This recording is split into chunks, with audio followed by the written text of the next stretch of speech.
जय हिंद दोस्तों स्वागत है आपका आपके अपने YouTube चैनल ज्ञानदेव होस्ट में। और इस वीडियो में मैं आपको बताने वाला हूं इंडियन एयरफोर्स यानी कि भारतीय वायुसेना AFCAT जनवरी 2021 नोटिफिकेशन के बारे में, जो कि ऑफिशियली अनाउंस हो चुका है। जी हां दोस्तों, आपने सही सुना, आपका FCAT जनवरी 2021 का ऑफिशियल नोटिफिकेशन आ चुका है। और अब मैं आपको इस नोटिफिकेशन से कंप्लीट जानकारी इसके बारे में देने वाला हूँ, तो आप इस वीडियो को देखते रहिए। तो अभी जो आप वीडियो में देख पा रहे हो ये आपका ऑफिशियल नोटिफिकेशन है। आप यहां पर जान लीजिए कि जो आप लोग इसमें फॉर्म फिलअप कर पाओगे वो आप 1 दिसंबर 2020 से लेकर 30 दिसंबर 2020 तक कर पाओगे। और ये जो आपका नोटिफिकेशन निकाला गया है इसके अकॉर्डिंग इसमें मैन एंड वुमेन दोनों कैंडिडेट अप्लाई कर सकते हैं। और यहां पर जो आपकी वैकेंसी निकाली गई है वो आपकी commissioned officer in flying and ground duty technical and non technical branches के अंदर निकाली है। फिर बात करें इसमें डिटेल में, तो डिटेल में यहां पर जानकारी जान लेते हैं। इसमें जो दोस्तों आपकी एंट्री है FCAT एंट्री की, और इसमें जो आपकी ब्रांच है वो आपकी फ्लाइंग,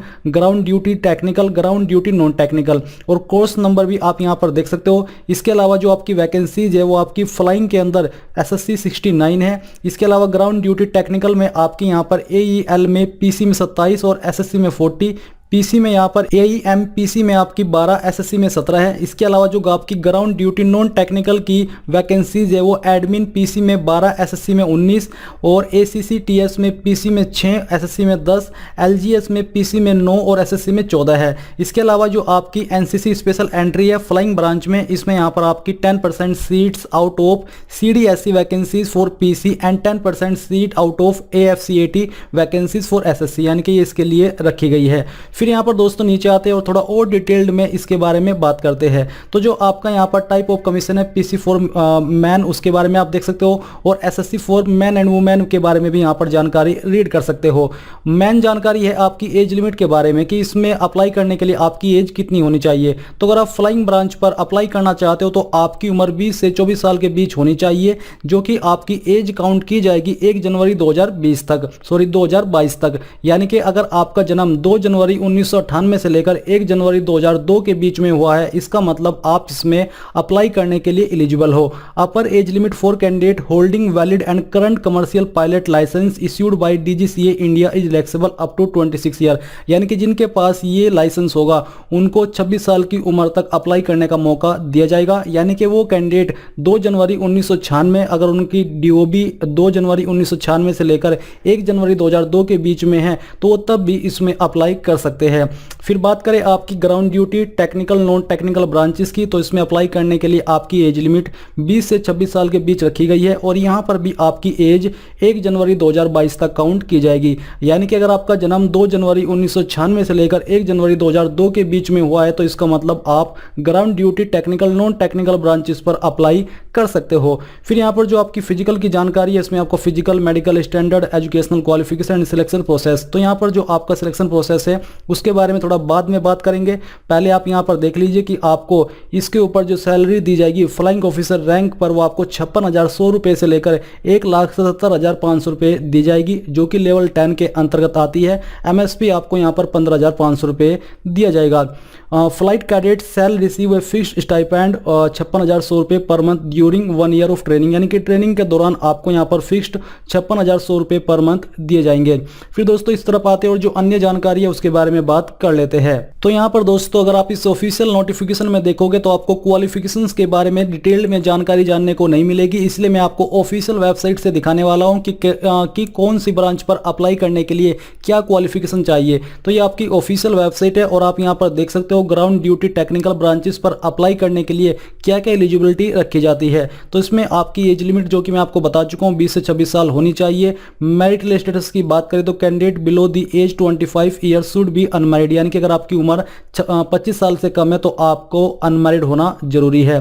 फिर यहाँ पर दोस्तों अगर बात करें आपकी क्वालिफिकेशन की, तो क्वालिफिकेशन के बारे में आप यहां से जानकारी देख लीजिए। तो यहां पर दोस्तों आप लोग देख पा रहे हो click here for details of electronics engineering, तो इसके ऊपर क्लिक करने के बाद यहां पर आपको डिटेल में जानने को मिलेगा कि eligible only when a candidate should have minimum 50% marks etch in physics and mathematics, यानी कि जो आपका फिजिक्स मैथमेटिक्स है इसमें अगर आपके दोनों में 50-50 परसेंटेज है 12th के अंदर तो आप तभी पूरी तरीके से एलिजिबल हो पाओगे। इसके अलावा ए minimum of 4 year graduation integrated post graduation qualification qualification in engineering technology, यानी कि इनमें से आपके पास कोई एक डिसिप्लिन में 4 साल की ग्रेजुएशन होनी चाहिए, या फिर आपके पास ये वाली क्वालिफिकेशन होनी चाहिए। अगर ये नहीं है तो आपके पास cleared section A and B examination of aeronautical society of India अगर आपके पास है तो आप तब भी एलिजिबल हो, और अगर आपके पास इनमें से कोई एक कोर्स है तो आप तब भी इस पर अप्लाई करने के लिए एलिजिबल हो। अगर बात करें मैकेनिकल इंजीनियरिंग पर अप्लाई करने के लिए तो यहाँ पर इसके बारे में भी जानकारी दी गई है। आपका इसमें भी सेम कंडीशन है 12th की,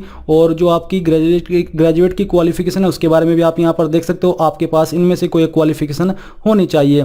फिर दोस्तों अगर आपके मन में कन्फ्यूजन है और आप इसको थोड़ा शॉर्ट में एक हल्के वे में जानना चाहते हो तो आप यहाँ से देख लीजिए। तो जो आपकी यहाँ पर फ्लाइंग ब्रांच की वैकेंसी है, इस पर अप्लाई करने के लिए आपसे bachelor degree in any stream जो कि आपकी फिजिक्स एंड मैथमेटिक्स के साथ जो 12वीं है वो होनी चाहिए। अगर आपके पास बीबी टेक का कोर्स है तो आप तब भी अप्लाई कर सकते हो। अगर आप ग्राउंड ड्यूटी टेक्निकल पर अप्लाई करना चाहते हो तो एरोनॉटिकल इंजीनियरिंग इलेक्ट्रॉनिक्स यहाँ पर आपकी होनी चाहिए।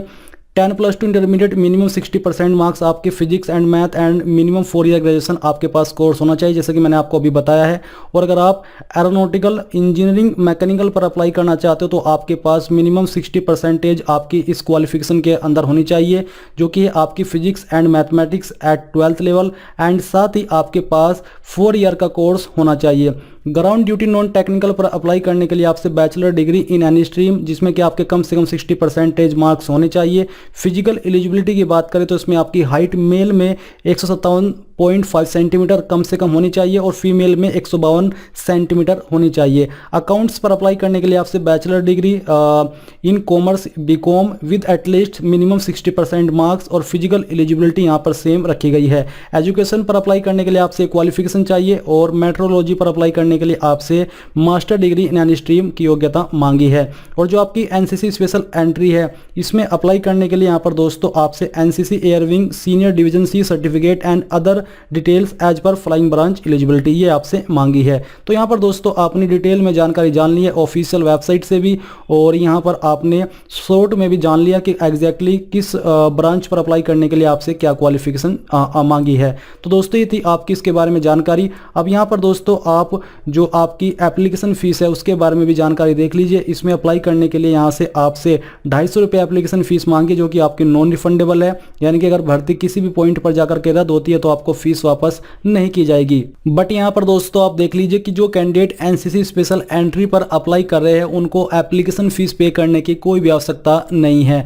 तो यहाँ पर आपने आई होप पूरी जानकारी जान ली है। अगर आपके मन में कोई डाउट है किसी भी जानकारी को लेकर के तो आप वो कमेंट करके पूछ सकते हैं। मैं कोशिश करूंगा कि आपको जितना जल्दी हो सके आंसर कर सकूं।